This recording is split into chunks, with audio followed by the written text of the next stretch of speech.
दोस्तों, आज हमें हमारी ज़रूरत का सामान बड़ी ही आसानी से हमारे आसपास के एरिया में मिल जाता है। लेकिन क्या आपने कभी सोचा है कि इन सामानों के ट्रांसपोर्टेशन में किस तरह की लीगल फॉर्मेलिटीज़ करनी पड़ती हैं? आज करेंगे इसी विषय पर बात। दोस्तों, बात जब गुड्स के मूवमेंट की हो तो साल 2017 में गुड्स एंड सर्विसेज टैक्स यानी कि GST के लॉन्च होने के बाद से इसमें काफ़ी बदलाव देखे गए हैं। साल 2018 से इंटरस्टेट ट्रांसपोर्टेशन यानी कि राज्यों के बीच होने वाले सामान के ट्रांसपोर्टेशन के लिए ई-वे बिल जरूरी कर दिया गया। ई-वे बिल सिस्टम के जरिए सरकार को न सिर्फ रेवेन्यू जनरेट करने में मदद मिलती है, बल्कि देश में बिजनेस एक्टिविटी को ट्रैक करने में भी ये कारगर साबित होता है।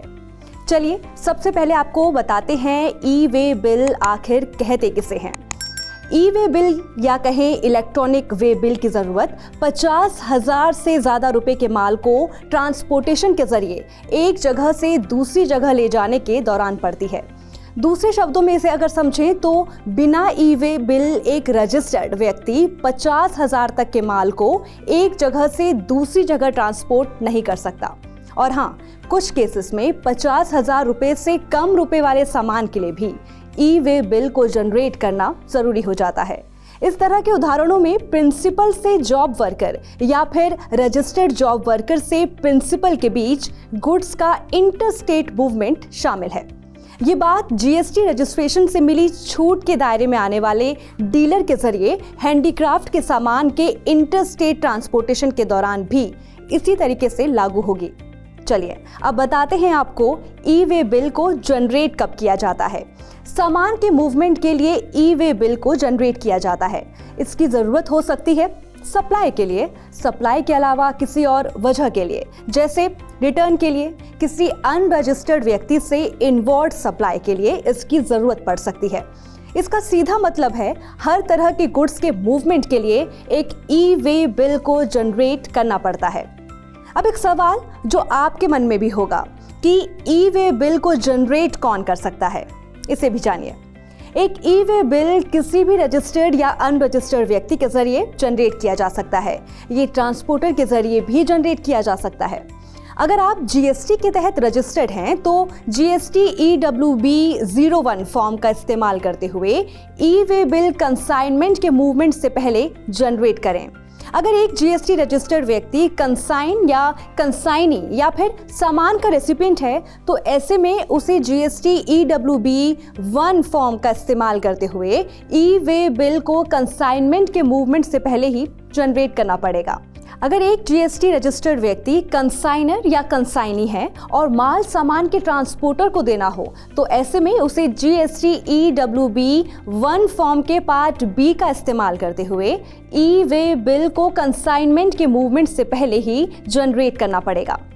एक ट्रांसपोर्टर को GST EWB 1 फॉर्म के पार्ट A का इस्तेमाल करते हुए ई-वे बिल जनरेट करना पड़ता है। वहीं सामान के रेसिपिएंट को GST EWB 1 फॉर्म के पार्ट B का इस्तेमाल करते हुए ई-वे बिल जनरेट करना पड़ता है। और ये तब लागू होगा जब वो व्यक्ति जो सामान भेज रहा है वो GST के तहत रजिस्टर्ड नहीं है और रेसिपिएंट एक GST रजिस्टर्ड व्यक्ति है।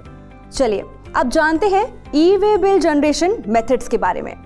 ई-वे बिल्स को GSTin यानी e-way-bill-gst.gov.in पोर्टल पर आसानी से जनरेट किया जा सकता है। SMS, एंड्रॉइड ऐप और API के जरिए साइट टू साइट इंटीग्रेशन करके भी ई-वे बिल जनरेट किया जा सकता है। लेकिन यहाँ ध्यान रखें, ई-वे बिल्स को कैंसिल करने के लिए भी सेम प्लेटफॉर्म का ही इस्तेमाल करें। जब एक ई-वे बिल तैयार हो जाता है तो एक अलग से ई-वे बिल नंबर यानी EBN जनरेट हो जाता है और ये सप्लायर रेसिपिएंट के साथ साथ ट्रांसपोर्टर को जारी कर दिया जाता है। दोस्तों, ई-वे बिल जनरेट करने के लिए आपको कुछ ज़रूरी दूसरी जानकारियों के बारे में भी पता होना चाहिए। आप अपना ई-वे बिल जनरेट करने के लिए किसी भी मोड का इस्तेमाल कर रहे हो, इसके लिए आपके पास हमेशा कुछ ज़रूरी जानकारियाँ होनी चाहिए। आपका EWB पोर्टल पर रजिस्टर्ड होना जरूरी है। आपके पास कंसाइनमेंट का इनवॉइस या बिल या चालान होना चाहिए। रोड ट्रांसपोर्ट के मामले में ट्रांसपोर्टर ID और व्हीकल नंबर जरूरी है। एयर, रेल या शिप ट्रांसपोर्ट के दौरान डॉक्यूमेंट पर transporter ID, transport document number और डेट जरूरी है। चलिए अब ये जान लेते हैं कि ई वे बिल को जनरेट करने के लिए आपको किन डॉक्यूमेंट्स की जरूरत पड़ेगी। Registered mobile number, tax invoice, product details, details of the recipient, details of the transporter, transport ID, invoice challan और सप्लाई बिल। चलिए अब समझ लेते हैं ई वे बिल को जनरेट करने के प्रोसेस के बारे में। अपना ई वे बिल लॉग इन करके आप ई वे बिल सिस्टम पर एक ई वे बिल जनरेट कर सकते हैं। इसके लिए आपको ऑफिशियल ई वे बिल सिस्टम पर विजिट करना होगा और पेज के टॉप पर दाईं तरफ लॉग इन बटन पर क्लिक करना होगा। यहाँ लॉगिन के लिए अपना यूजर नेम, पासवर्ड और कैप्चा भरिए और पेज के बाईं ओर ई वे बिल ऑप्शन के अंदर जनरेट न्यू पर क्लिक करिए।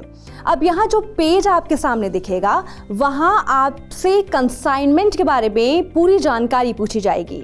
एक बार जब आप सारी इंफॉर्मेशन दे देंगे तो फिर सबमिट बटन दबा दें। इसके बाद ई वे बिल सिस्टम के जरिए एक 12 डिजिट के यूनिक नंबर के साथ EWB1 फॉर्म में आपका ई वे बिल जनरेट हो जाएगा। दोस्तों यहाँ एक फैक्ट और भी जान लेते हैं कि ई वे बिल की ज़रूरत कब नहीं पड़ती और ये कब ज़रूरी नहीं होता।